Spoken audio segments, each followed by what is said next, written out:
യൂട്യൂബിന് വിട. സൂര്യയിലെ എല്ലാ പരമ്പരകളും സംരക്ഷണത്തിന് ശേഷം തികച്ചും സൗജന്യമായി സൺ നെക്സ്റ്റ് ആപ്പ് ഡൗൺലോഡ് ചെയ്യൂ. കണ്ടാസ്വദിക്കാം നിങ്ങളുടെ പ്രിയ പരമ്പരകൾ. വിശ്വേട്ടൻ ഒന്നിങ്ങ് തിരിച്ചു വന്നോട്ടെ.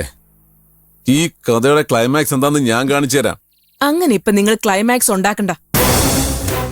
ഈ കഥ ഉടനെ ഒന്നും തീരാൻ പോകുന്നില്ല. ഞാനും നിങ്ങളും നമ്മുടെ മക്കളുമായിട്ട് അതിങ്ങനെ ഒരുപാട് വർഷം അടിച്ചു പൊളിച്ചു മുന്നോട്ട് പോകും. സിന്ധു, അത്രക്കൊക്കെ വേണോടി? വേണം. അതെന്റെ വലിയൊരു ആഗ്രഹമാണ്. ഞാനും അജയേട്ടനും നമ്മുടെ മക്കള് വിനോദ് കുമാറും മൈഥിലിയും മാണിക്യമംഗലത്ത് നമ്മളൊരു സ്വർഗം തീർക്കും. അപ്പൊ ഈ ഒറിജിനൽ വിനോദ് കുമാറിനെയും മൈഥിലിയൊക്കെ നമ്മൾ എന്തോ ചെയ്യും? ചുരുട്ടിക്കൂട്ടി വല്ല കനാലിലും കൊണ്ടുവന്ന് എറിയും. എന്നാ പിന്നെ നമുക്ക് രണ്ടുപേർക്കൂടെ സെൻട്രൽ ജയിലിൽ കിടന്ന് സ്വർഗം പണിയാം. അങ്ങനെയാണെങ്കിലേ പണ്ട് നിങ്ങൾ നിങ്ങളെ ഏട്ടനകത്ത് പോവേണ്ടതായിരുന്നു. ഒന്ന് പതിയെ പറയടി. അതെ, ഞാനൊരു കാര്യം പറയാം. നിങ്ങൾ നിങ്ങളുടെ ഏട്ടനെന്ന് അന്വേഷിക്കാൻ പോവണ്ട കേട്ടോ. അയാള് തിരിച്ചു വന്നില്ലെങ്കിൽ രക്ഷപ്പെടാൻ പോകുന്ന നിങ്ങളാ. മറ്റവകാശികളൊന്നും ഇല്ലാതെ വന്നാല് ആ 1500 കോടിയുടെ ലോട്ടറി നിങ്ങൾക്ക് ഒറ്റയ്ക്കടിക്കും. അതിനാദ്യം 1500 കോടി വേണ്ടേ? അതെവിടെയാ, ആരുടെ കയ്യിലാന്ന് ആർക്കറിയാം? അന്വേഷിപ്പിൻ കണ്ടെത്തുന്നാണല്ലോ. നമുക്ക് കണ്ടുപിടിക്കാന്നേ. നിന്റെ ചെമ്പിന്റെ CBI യിലായിരുന്നല്ലോ കണ്ടുപിടിക്കാൻ. ദേ, ചുമ്മാ എന്റെ ചത്തുപോയ അച്ഛനെ പറയല്ലേ കേട്ടോ. ഞാനൊരു നല്ല കാര്യം ചെയ്യാന്ന് വിചാരിച്ചപ്പോ നിങ്ങൾ ഒരു കാര്യത്തും നന്നാവില്ല മനുഷ്യ. ഇനി നിന്റെ ഒരു ശാപത്തിന്റെ കുറവുകൂടെ ഉണ്ടായിരുന്നുള്ളൂ. ഇപ്പൊ പൂർത്തിയായി. ശപിക്കാനല്ല, ഞാൻ അനുഗ്രഹിക്കാനാ വന്നത്. എന്റെ അജയേട്ടാ, പോയ ബുദ്ധി ആരെ പിടിച്ചാലും കിട്ടില്ല. പിന്നെ നാളൊരു കാലത്ത് ഇതോർത്ത് പശ്ചാത്തപിച്ചിട്ട് ഒരു കാര്യവും ഇല്ല. ഞാൻ എന്തു വേണമെന്നാ നീ പറയുന്നേ? അതെ, ഒരു കാരണവശാലും നിങ്ങൾ വിശ്വട്ടം മടങ്ങി വരാൻ സമ്മതിക്കരുത്. കിട്ടിയ അവസരം നിങ്ങൾ നന്നായിട്ട് ഉപയോഗിക്കണം. എല്ലാവരെയും ഒതുക്കി ആ സ്വത്ത് ഒറ്റയ്ക്ക് അനുഭവിക്കാനുള്ള തന്ത്രങ്ങൾ മെനയണം. ഇന്നല്ലെങ്കിൽ നാളെ അത് കയ്യിലെത്തുന്നുള്ളത് ഉറപ്പാ. അപ്പോ വിഹിതം ചോദിച്ചോണ്ട് വരാൻ ഒരുത്തനും ബാക്കിയുണ്ടാവരുത്. ആ 1500 കോടി കൈ കിട്ടിയ പിന്നെ മാണിക്യമംഗലത്ത് അജയഘോഷ് ആരാ? രാജാവ്.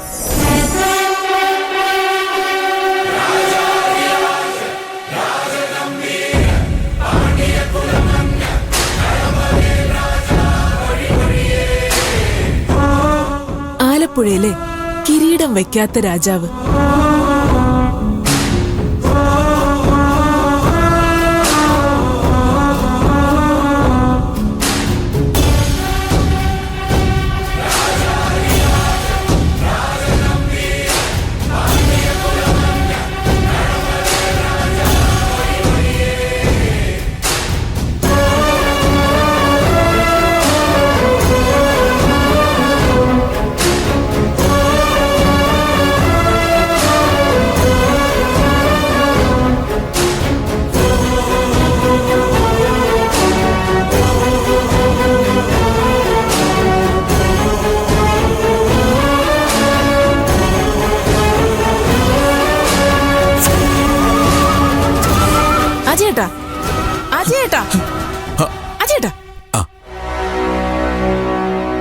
സ്വപ്നം കണ്ടപ്പോ തന്നെ ഇത്രയും വലിയ അനുഭൂതി.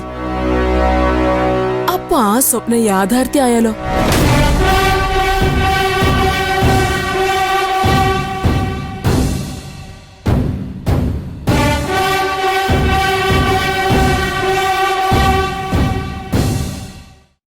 മാണിക്യമംഗലത്ത് വിശ്വനാഥൻ എന്ന പേരിനേക്കാൾ ചേർച്ച മാണിക്യമംഗലത്ത് അജയഘോഷം തന്നെയാ.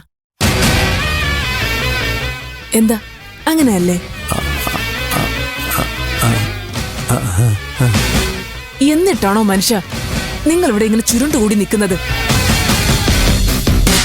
എഴുന്നേറ്റ് ഉഷാറായി ആ സിംഹാസനം പിടിച്ചടക്കാൻ എന്താ വേണ്ടെന്ന് ആലോചിക്കും. ഇനി അഥവാ വിശ്വനാഥ മുതലാളി മടങ്ങി വന്നാൽ തന്നെ അയാൾക്കിവിടെ ഒരു സ്ഥാനവും ഉണ്ടാവരുത്. അതിനു മുമ്പ് അജയ് ഘോഷ് ചക്രവർത്തിയുടെ പട്ടാഭിഷേകം ഇവിടെ നടന്നു കഴിയണം. എന്താ നിങ്ങൾ ആലോചിക്കുന്നത്? ഞാനേ ആ സുന്ദര സുരഭില നിമിഷം ഒന്ന് ഭാവനയെ കണ്ടുപോയതാണ് എന്റെ സിന്ധു. അതങ്ങനെ ഭാവനയിൽ കണ്ടിട്ട് കാര്യമൊന്നുമില്ല, നടപ്പിലാക്കണം. നിങ്ങളുടെ ഏട്ടൻ തിരിച്ചു വരുന്നതിന് മുമ്പ് അതങ്ങ് നടപ്പിലാക്കിയിരിക്കണം.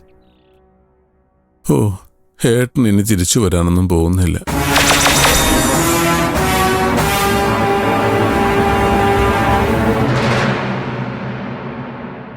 ഏട്ടനിപ്പോ കരീംബായുടെ കസ്റ്റഡിയില്ല.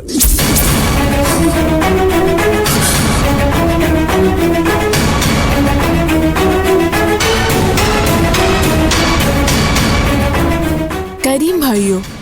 അതാരാ? അത് ഒരു അധോലോക നായകനാ.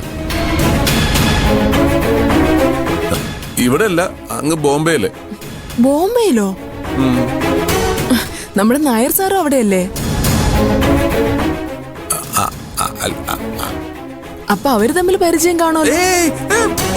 അതിന് സാധ്യത കുറവാ. ഈ ബോംബെ എന്ന് പറയുന്നത് നമ്മുടെ കേരളം പോലൊന്നും അല്ലല്ലോ, വലിയ സിറ്റി അല്ലയോ. ഈ നായർ സാർ മുള്ളണ്ടിലും ഈ പറഞ്ഞ കരീംബായി അന്തേരിയിലുവാ. ഓ, ആണോ? പിന്നെ അവര് തമ്മിൽ ഒരു പരിചയമില്ല. കാശൊക്കെ ആയിട്ട് വേണം ഒന്ന് ബോംബെക്ക് പോവാൻ.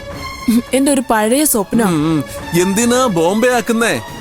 നമുക്ക് അമേരിക്കയിലും ഇംഗ്ലണ്ടിലും സ്വിറ്റ്സർലൻഡിലും ഒക്കെ പോവാം.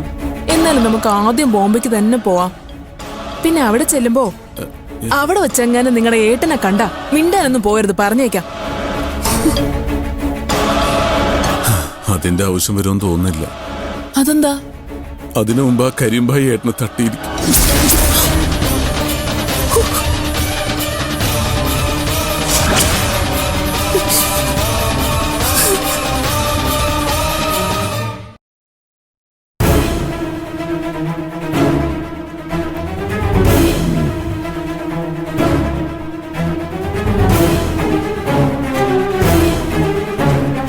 എന്റെ വിശ്വേട്ടൻ എവിടെയുണ്ടെന്ന് എനിക്കറിയണം.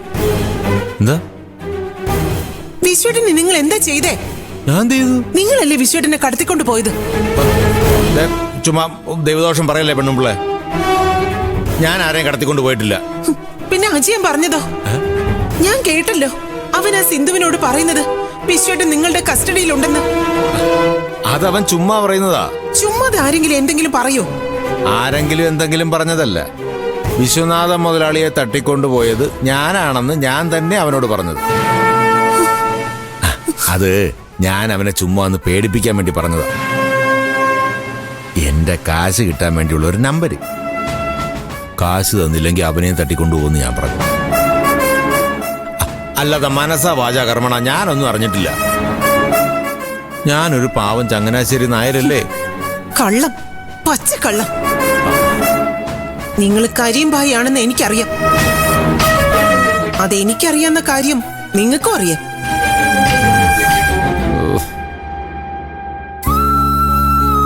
അതിനെക്കുട്ടി പേടിച്ചു പോയോ?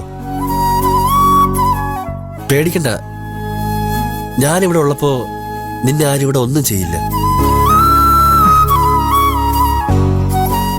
അതിനെക്കുട്ടി, ആ തമിഴനെ അതിനെക്കുട്ടി മുമ്പ് എവിടെയും കണ്ടിട്ടുണ്ടോ? ഇല്ല, ഞാൻ ആദ്യമായിട്ട് കാണുന്നതാ. അന്ന് അതിനെക്കുട്ടി തട്ടിക്കൊണ്ടുവന്ന സംഘത്തില് ഇയാൾ ഉണ്ടായിരുന്നതായി വല്ല ഓർമ്മയുണ്ടോ?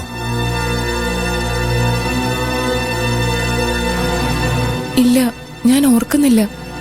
ഇന്നത്തെ സംഭവം കൂടി കഴിഞ്ഞപ്പോ ഒരു കാര്യം ഉറപ്പായി. ആതിരക്കുട്ടിയെ ആരോ കാര്യമായിട്ട് ലക്ഷ്യം വെച്ചിട്ടുണ്ട്. എന്റെ ഊഹ ശരിയാണെങ്കിൽ ഇതിന്റെ പിന്നിൽ മാണിക്യമംഗലത്തെ വിശ്വനാഥനാ. ഏട്ടൻ എന്തിനാ എന്നോട് ഇങ്ങനെയൊക്കെ ചെയ്യുന്നേ? അയാൾക്കല്ലേ നമ്മളോട് ശത്രുതയുള്ളത്. ആതിരക്കുട്ടി അയാളെ വെല്ലുവിളിച്ചിട്ടല്ലേ അന്ന് ഇറങ്ങി പോന്നത്. ആ പക അയാളെ തീർക്കുന്നതാ. പക്ഷെ ഒരു കാര്യം ഞാൻ ഉറപ്പു തരാം, എനിക്ക് ജീവനുള്ളിടത്തോളം കാലം ആതിരക്കുട്ടിയെ ആർക്കും ഒന്നും ചെയ്യാൻ പറ്റില്ല.